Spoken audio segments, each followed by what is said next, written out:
Bonjour, nouvelle semaine sur le Bitcoin. À quoi faut-il s'attendre? C'est ce que nous allons voir dans l'analyse du jour. Mais avant de commencer, n'oubliez pas de vous abonner, de mettre un petit pouce bleu et de laisser un commentaire. Alors, comme d'habitude, c'est lundi, donc on va voir pas mal de choses. Donc la vidéo sera sûrement un peu plus longue que le reste de la semaine. J'ai pas mal de choses à dire, donc il y a des chances que j'oublie certains trucs. Du coup, si j'oublie des choses, bien entendu, je compléterai demain. Donc, sans plus attendre, on va se diriger vers la map, et c'est la map de la semaine. On a une semaine plutôt rouge, avec des corrections allant en moyenne de 5 à 20%, avec même 23% pour Rose, Saitama et Nier. Le dollar, il ne fait pas ce qu'on aimerait qu'il fasse si on veut que le Bitcoin, bien entendu, continue sa hausse. On avait revenu tester le bas du range.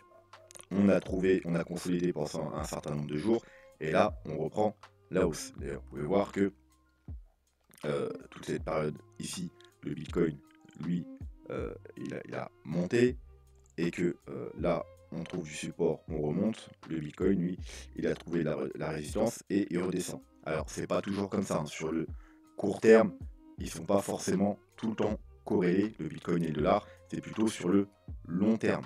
Quand je dis corrélé, c'est bien entendu inversement corrélé. Mais ça arrive très souvent qu'également sur le court terme, il soit corrélé aussi. Mais c'est beaucoup moins fiable que sur le long terme.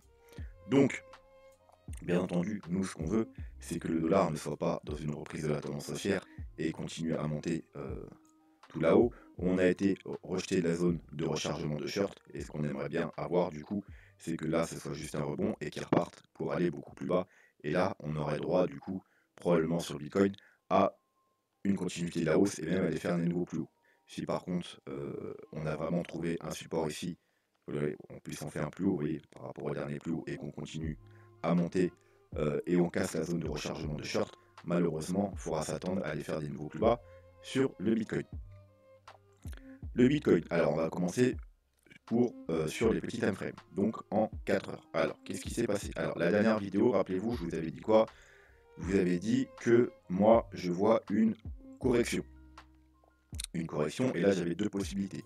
Soit on était dans une petite flat, là, A, B et C, parce que vous voyez que on fait un léger plus haut, on fait un plus bas sur le RSI, je vous avais dit divergence 4 heures, donc c'est possible qu'on soit dans une flat ou tout simplement déjà dans la vague 4, si bien entendu on est haussier de ce mouvement. Donc on a une vague 1, une vague 2, une vague 3, une vague 4, pour ensuite avoir une vague 5. Donc 1, 2, 3, 4, 5.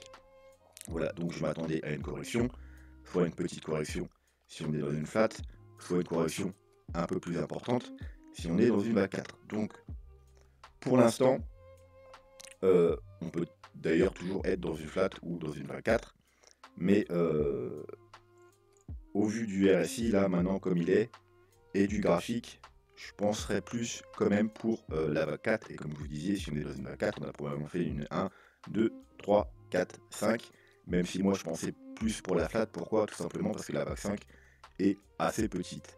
Voilà, c'est tout. Donc c'est pour ça que je pensais plus, je privilégiais plus la flat, parce qu'on a vraiment une toute petite vague 5 qui fait juste un très léger plus haut par rapport à la vague 3. Mais on a bien 1, 2, 3, 4, 5, avec une vague 3 plus haut, une vague 5 en divergence. Donc ça concorde aussi tout à fait. Donc on peut très bien être dans une 1, 2, 3, 4, 5. Donc si on est dans ce scénario, eh bien les objectifs de la vague 4, c'est tout simplement 0,382, hop, 0,5. Bien entendu, on pourrait aller au 0,618, on serait toujours dans une vague 4, vu qu'on ne dépasserait pas le sommet de la 1. Et en plus, rappelez-vous, on a eu une petite correction de vague 1. Je vous rappelle, une vague 1, une correction classique, ça va rechercher les 0,618. Quand on ne va pas rechercher les 0,618, on dit que la correction est faible. Et là, on a été rechercher juste comme vous pouvez le voir, les 0,5. Donc c'est une correction faible pour une vague 1. Et en général, quand on a une correction faible pour une vague 1, eh bien, on a une correction forte pour la vague 4. C'est-à-dire qu'on va rechercher plus bas que les 0,382. Donc là, on a effectivement été un peu plus bas que les 0,382, mais grosso modo, vous voyez que les 0,38,2, ils tiennent quand même pour l'instant. On les a tenus tout le week-end, hein, on les travaille. Mais si on devait les casser, bien entendu, on irait probablement rechercher les 0,5. Donc aux 40 900 $. En même temps, ça correspondrait, alors ça dépend combien de temps on met, mais ça pourrait correspondre à un retest. Alors, je vais enlever maintenant ça. Vous voyez, gardez en tête les 0,5 qui sont là, sur le bas du... Et on a aussi les 0,68 ici, quasiment sur la ligne verte. Gardez juste ça en tête. Voilà, donc ça correspondrait à un retest de la petite trailline que je vous ai mis ici. Moi, j'ai tout simplement pris les deux derniers plus bas. Donc si on est au 0,5, ça correspondrait également à un retest de cette trailline, donc un point très pertinent. Et si on devait aller chercher les 0,68, eh bien ce serait au niveau de la ligne verte, donc niveau très important, vous voyez, de support résistance. Et c'est également là que se trouve, rappelez-vous, le gap. Alors, on va quand même aller rajouter un œil au gap. Voilà. C'est également là que se trouve le gap sur les contrats futurs. Le gap, vous voyez, il se trouve ici. Le bas du gap se trouve aux 40 600 $. Donc voilà, si on devait aller plus bas pour la vague 4, ce serait les deux targets potentiels. Alors je vais essayer de retrouver mon graphique maintenant. Hop, c'est le violet. Voilà, donc ça bien entendu, c'est si on est bullish et qu'on est bien dans un mouvement haussier, ça veut dire un mouvement haussier doit se faire en 5 vagues. Si bien sûr on est dans un mouvement correctif, eh bien vous savez qu'un mouvement correctif se fait en 3 vagues, donc 1, 2, 3. On pourrait soit avoir déjà fini la correction et aller du coup faire des nouveaux plus bas, hein. Hop, 1, 2, 3, A, B, C, et on va faire des nouveaux plus bas, soit être tout simplement à la moitié de la correction. Parce que vous savez qu'une correction se fait en 5 vagues, en 3 vagues, excusez-moi, en 3 vagues. Mais quand vous avez 3 vagues, ça peut tout simplement être juste le début d'une WXY. Hop, W, X, alors là ou un peu plus bas, hein, et ensuite Y. Pourquoi pas pour aller rechercher la zone de rechargement de short. Voilà, et là on aurait notre correction. Donc A, B, C, ensuite on aura une correction en 3 temps, A, B, C, et ensuite encore 1, 2, 3 pour finir la correction de tout ce mouvement. Et bien entendu, ensuite, on irait plus bas. C'est pour ça que je vous dis, tant qu'on n'a pas dépassé la zone de rechargement de short, il y a toujours potentiel d'aller plus bas. Effectivement, tout le monde s'exciterait si on venait là, mais si on vient là, surtout avec des mouvements en 3, donc 1, 2, 3, 1, 2, 3, malheureusement, il y a de fortes chances que ce soit juste une correction. Si par contre, on commence à avoir, du coup, le scénario que pour l'instant on privilégie, jusqu'à preuve du contraire, qu'on a peut-être trouvé un bottom ici, 1, 2, 3, qu'on fait une 4 et qu'on fait une belle vague 5, et bien il y a les probabilités qu'on soit dans une reprise de la tendance haussière sont beaucoup plus importantes. Mais encore une fois, pour valider, il faudra casser la zone de rechargement de short. Parce que je vous rappelle que 1, 2, 3, 4, 5, 1, 2, 3, 4, 5, effectivement, ça peut être une reprise de la tendance haussière vu que c'est une impulsive, mais ça peut être également la première vague d'une A, d'une B, d'une C. Voilà, parce qu'une ABC, donc mouvement correctif, en 3 vagues, se construit en 5, 3, 5. Voilà. Alors, pour ceux qui veulent plus de... comment dire, qui sont pas habitués avec les vagues d'Elliott et qui veulent un peu plus facilement comprendre tout ça, vous allez simplement dans playlist, tuto, vagues d'Elliott, vous avez 40 minutes environ de vidéos sur toutes les bases des vagues d'Elliott pour comprendre mes analyses, les analyses des autres personnes qui font des vagues d'Elliott, et peut-être même vous-même commencer à faire vos propres décomptes de vagues. Bref, ça c'est pour le court terme. À court terme, on peut voir aussi que on a un petit, comme pour l'instant un petit W, bien évidemment ce W sera validé si on casse la base du W, donc les environ 43 000 $. Sur le RSI, on peut voir également ce W, et en plus c'est un W bullish pour l'instant, parce qu'on a une divergence haussière. Vous voyez que là, on vient faire un plus bas, alors que sur le RSI, hop, on va zoomer, on vient faire un plus haut. hop, donc divergence haussière. Voilà, et encore une fois, elle sera validée si on casse, seulement ce niveau-là. Ce niveau-là, c'est quoi en plus? Regardez bien, la ligne rose, c'est ma trendline. Ma trendline weekly. Je vous rappelle, c'est la trendline qui part d'ici. Hop, pullback, on casse. Voilà, et là, pour l'instant, vous voyez qu'on s'en est fait rejeter. On a fait une petite mèche au-dessus, et là, on est en train de la retester.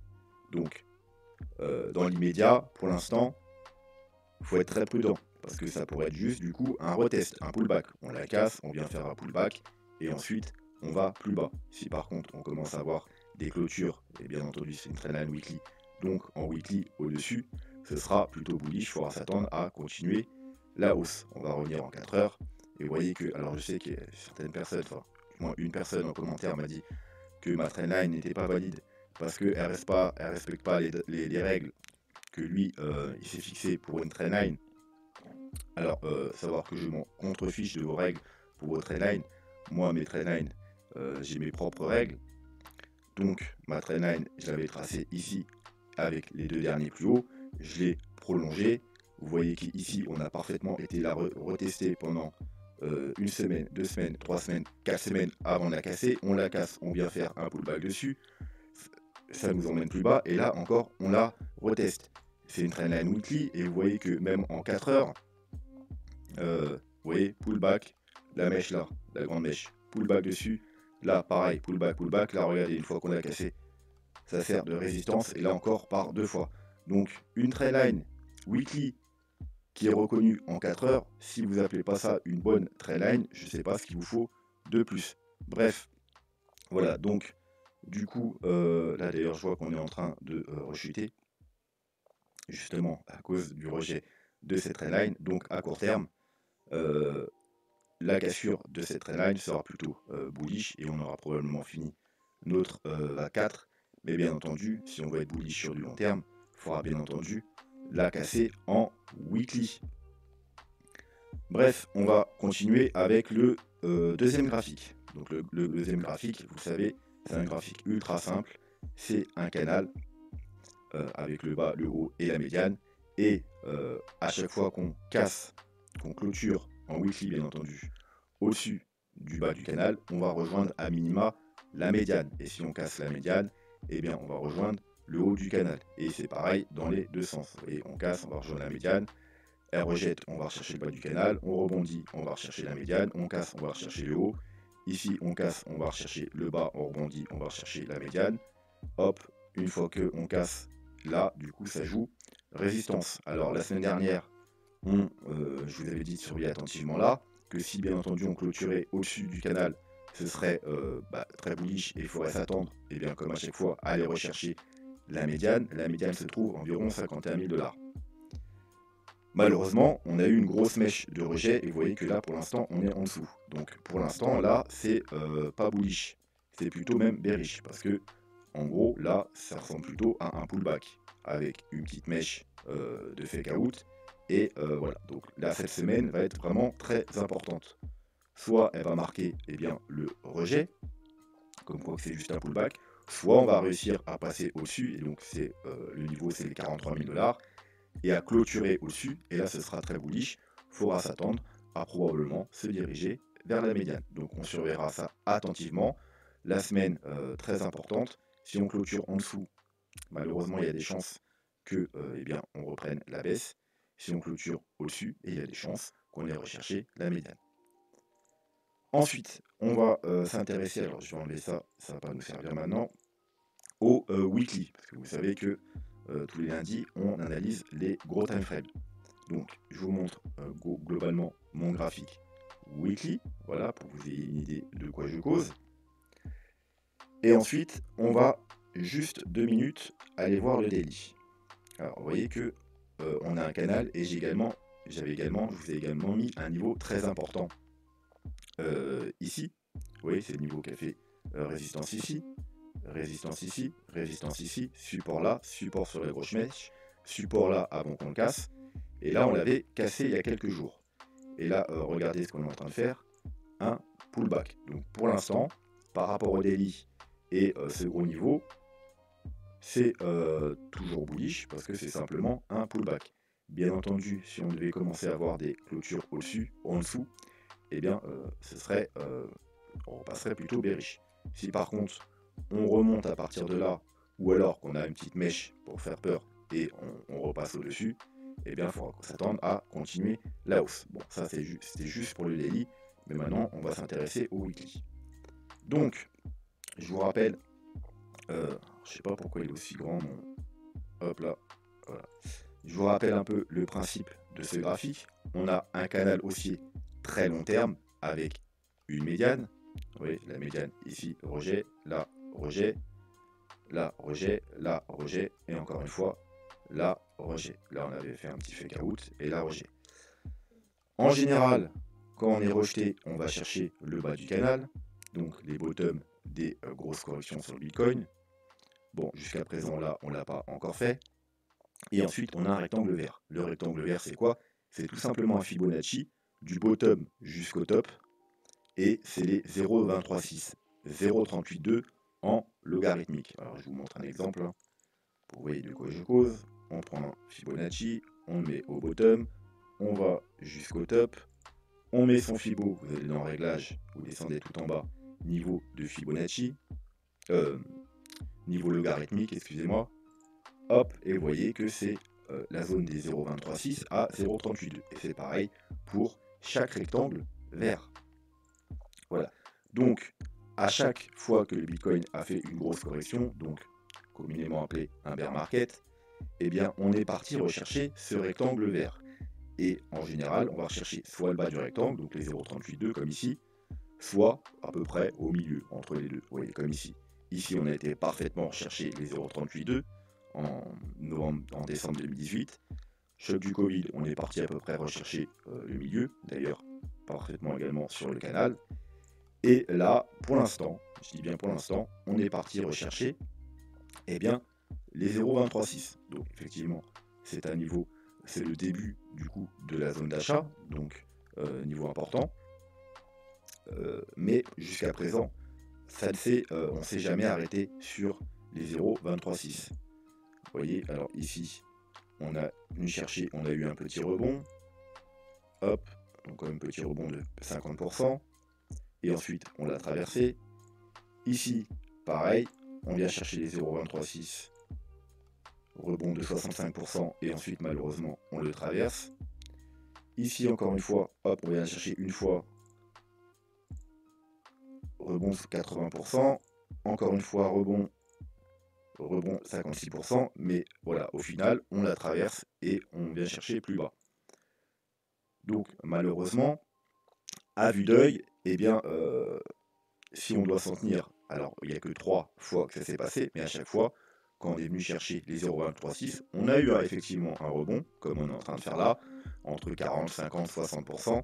Donc là, pour l'instant, le rebond est assez faible. Il est que de 38%. Donc bien entendu, on pourrait aller un peu plus haut jusqu'aux 50%.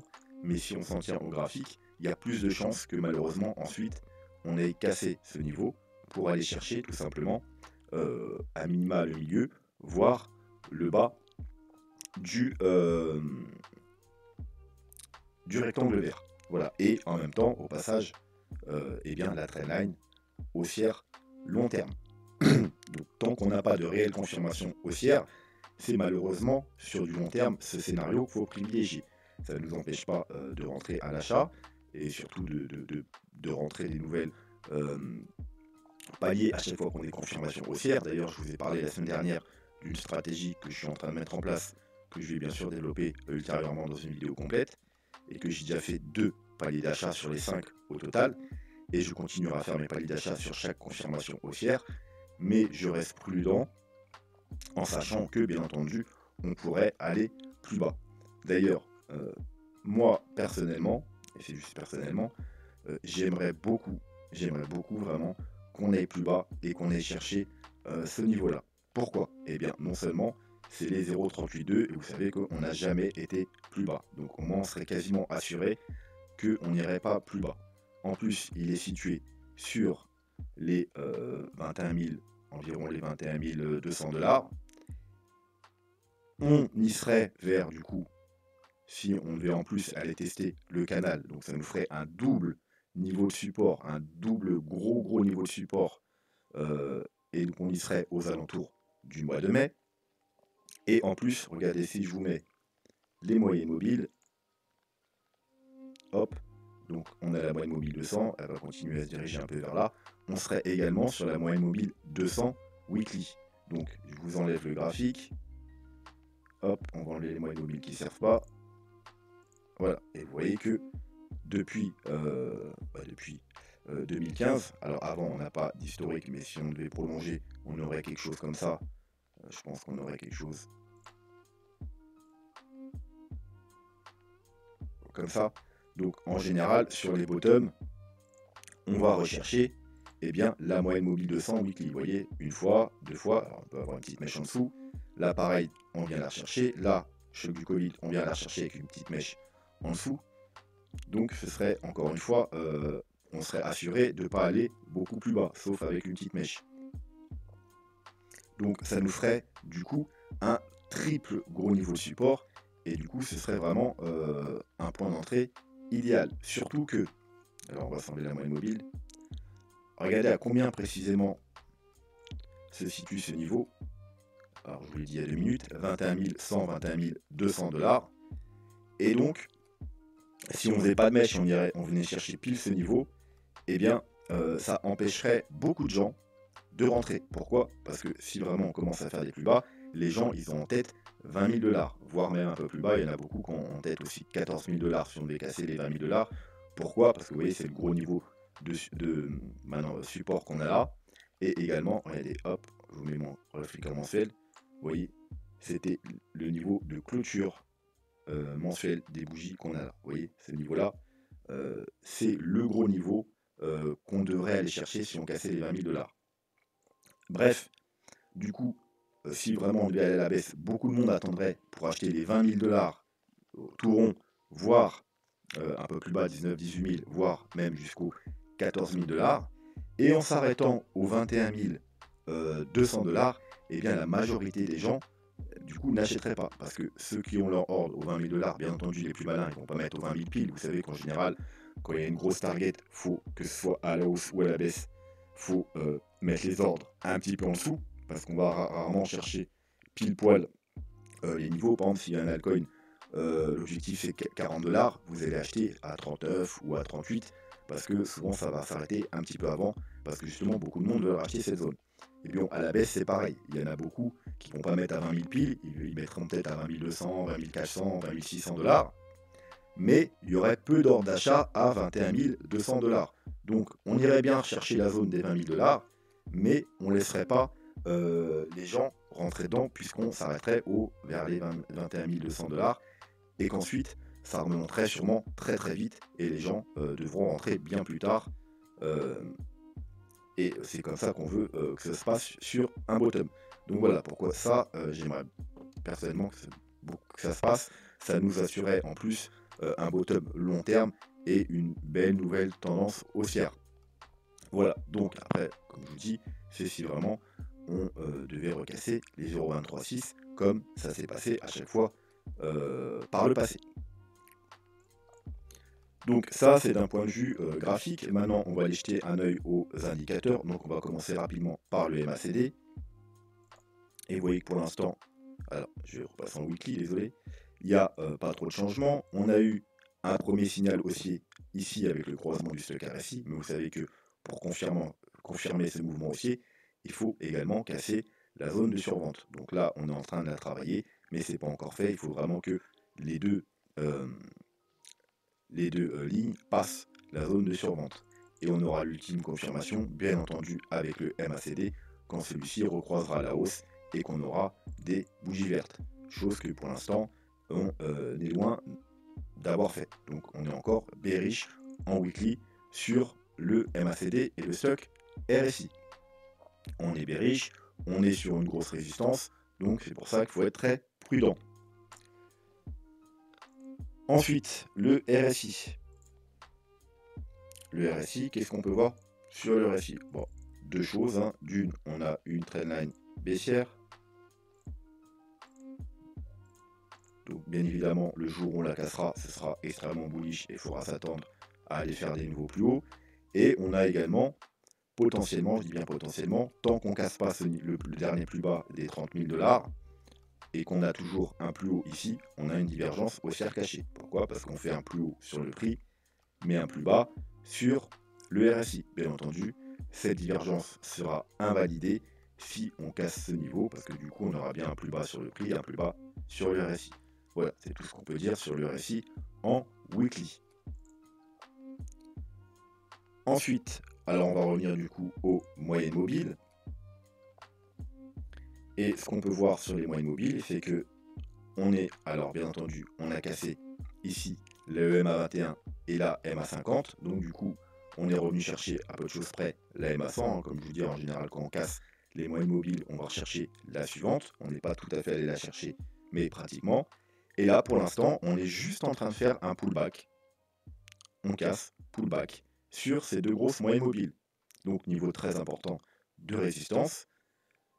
Mais pour l'instant, c'est juste un pullback. Donc ça pourrait faire pullback et repartir plus bas.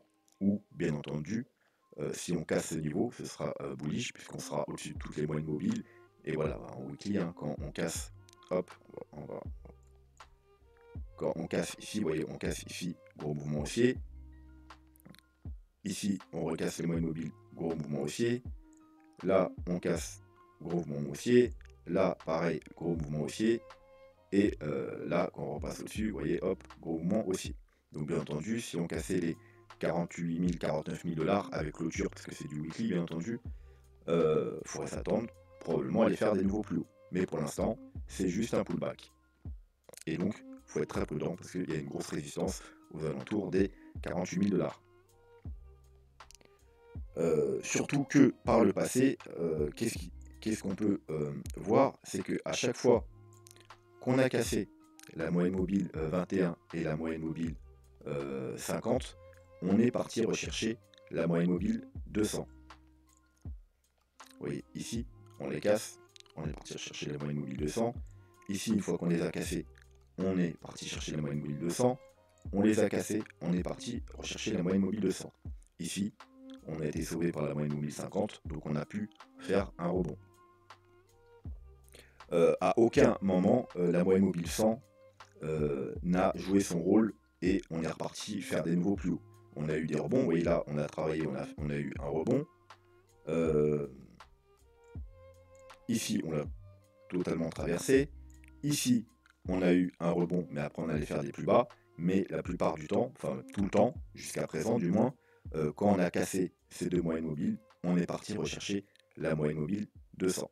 Voilà, donc tant qu'on n'a pas recassé à la hausse ces moyennes mobiles avec clôture, il y a les probabilités nous disent qu'il y a des chances d'aller rechercher encore une fois cette moyenne mobile 200 vers les 21 000 $.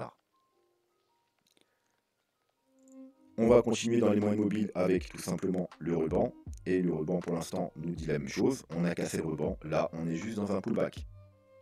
Donc attention. Si par contre on devait repasser au-dessus du ruban, voilà, quand on passe au-dessus du ruban, vous voyez ce qui se passe en général, on est plutôt très bullish. Et quand on est en dessous, on est plutôt très bearish.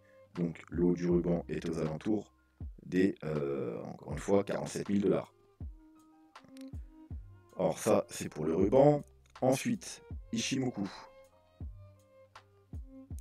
Alors rappelez-vous, ici, je vous avais dit que sur du court terme, c'est très bullish. Pourquoi? On casse le nuage, on le réintègre très vite. Donc je vous ai dit, sur du court terme, c'est très bullish, et il faudra s'attendre à aller rechercher le haut du nuage, parce qu'en général, c'est comme ça que ça se passe. C'est un peu un système d'aimant. Quand on casse le nuage, on va rechercher le côté opposé. Et en plus, il y avait la Tenkan, donc la ligne bleue, sur le haut du nuage. Donc c'est exactement ce qu'on a fait. On a réintégré le nuage, on est revenu chercher la Tenkan et le haut du nuage. Ensuite, un petit fake out. Et pour l'instant, vous voyez, c'est toujours un rejet. Donc encore une fois, attention, grosse résistance. On pourrait repartir à la baisse. Si par contre, on commence à clôturer au-dessus du nuage, donc déjà, c'est plutôt bullish. Et la première objectif, c'est même le seul objectif d'ailleurs, c'est la Kijun. La Kijun qui se trouve pratiquement 51 000 $, 50 900 $. Et c'est seulement si on arrive à casser la Kijun, donc environ les 51 000 $, qu'on repassera bullish en Ichimoku sur du weekly. Bien entendu, il faut racheter un œil à la lagging span. La confirmation, vous le savez maintenant, de la lagging span, il faut repasser au-dessus du cours du prix. Comme par exemple, hop là, ici, vous voyez, on est passé au-dessus de la Kijun. Donc, grosse signal haussier, vous voyez, à 7000 $, et c'est fait en plus assez tôt ici. Et on avait confirmation de la lagging span ici, quand elle est repassée au-dessus du cours du prix. Et elle y est restée jusque ici. Voilà, et donc quand on a les deux réunis, eh bien on a des gros mouvements haussiers, on est bullish sur Ichimoku. Là pour l'instant, on est toujours bearish parce qu'on n'a pas repassé la Kijun. Voilà, donc la Kijun au niveau des 51 000 $. Hop, le super trend. Donc, le super trend, lui, il est assez loin. Il est au niveau des 57 000 $, 51 200 $. Alors, je dézoome pour ceux qui ne sont pas habitués au super trend. Vous voyez qu'en général, quand on est dans le vert, on a des grosses tendances haussières. Quand on est dans le rouge, on est baissier, etc. Enfin, vous voyez, ça parle lui-même. Alors, ici, on avait eu un petit fake out. Vous voyez, c'est la seule fois d'ailleurs que ça arrivait où on est passé en rouge et on n'a pas eu de baisse. Alors, nous, est-ce que du coup, quand c'est passé en rouge, on s'est inquiété, on s'est dit qu'on va aller tout de suite faire des plus bas? Non, au contraire, quand c'est passé en rouge, on s'est dit qu'il y a forte chance de faire un rebond pour aller au moins rechercher ce niveau-là, comme ici. Vous voyez, on l'avait cassé ici, on est reparti tester là, et on allait faire des nouveaux plus bas. Donc nous, ici, c'est pour ça qu'on ne s'inquiétait pas, et qu'on avait en tête les 53 000 $. C'était exactement ce qui s'est passé. On était reparti chercher les 53 000 $. De là, on a bien eu un rejet. Et après, on a trouvé du support, on a pu faire des nouveaux plus hauts. Et du coup, là, c'était un fake out. Maintenant, on est repassé bearish. Donc, on peut très bien aller rechercher ce niveau, les 57 000 $. Et malheureusement, ensuite, comme par exemple ici, repartir, faire des nouveaux plus bas. Et regardez où se trouve ce niveau par rapport au Fibo. Hop. Donc je vais vérifier qu'il n'est pas en logarithmique, mais je crois que si. Voilà, hop. Eh bien, il se trouve pratiquement au niveau de les 0,618, donc la zone, le bas de la zone de rechargement de short. Donc, je vais vous l'indiquer, la zone de rechargement de short. Hop là.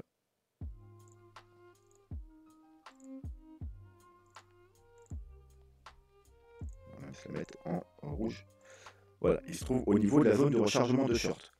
Donc, on pourrait très bien aller jusque là et être rejeté du super trend et la zone de rechargement de short et aller faire des niveaux plus bas. Par contre, du coup, si on passe les 56 000 $ en clôture weekly, bien entendu, on casserait le bas de la zone de rechargement de short, le niveau le plus important, les 0,618, et en même temps, le super trend repasserait en vert. Donc ce serait vraiment un très gros signal haussier, il faudrait s'attendre à aller faire des niveaux plus hauts. C'est d'ailleurs dans ma stratégie mon dernier palier. Mon dernier palier, je le ferai si on passe les 0,618 et au passage, bien entendu, le super trend. Mais tant que c'est pas fait, même si on monte jusque là, on peut toujours être dans un simple rebond et aller faire des nouveaux plus bas. C'est pour ça qu'il faut être prudent et pas rentrer tout d'un coup, mais par palier. Voilà. Ensuite,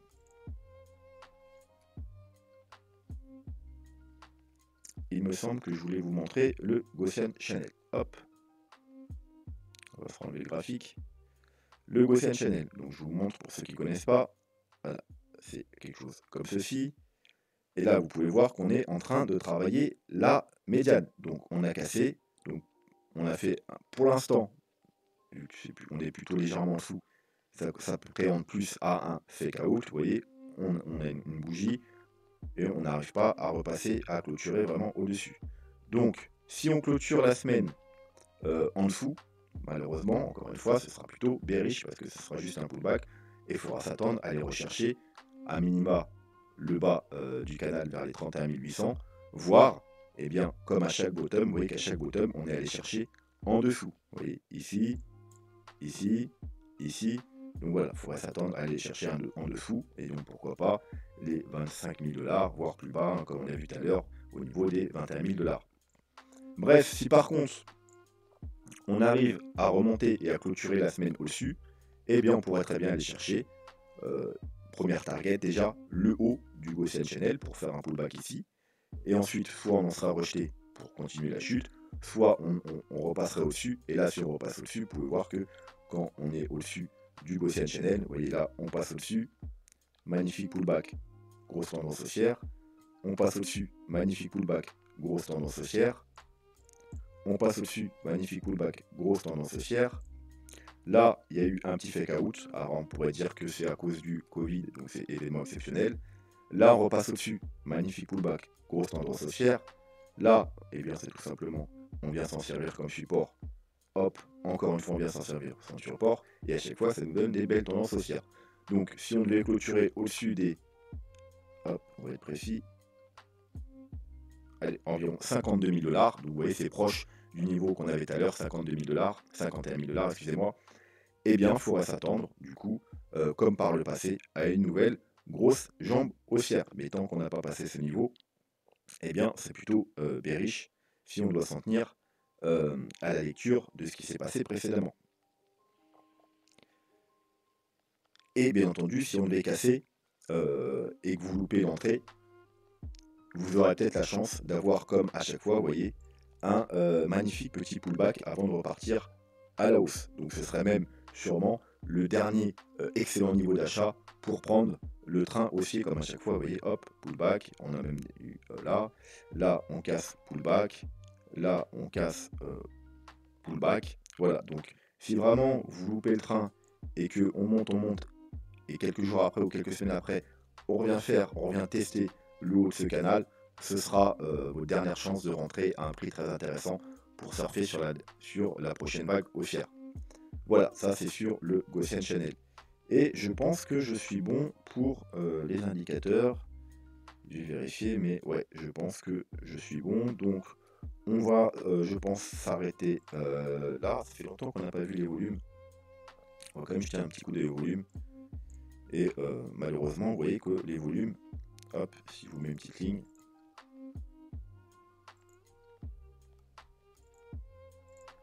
depuis grosso modo ces niveaux-là, on n'a pas des volumes croissants comme on le veut dans une tendance haussière. Vous voyez là, jolie tendance haussière, on a des volumes croissants.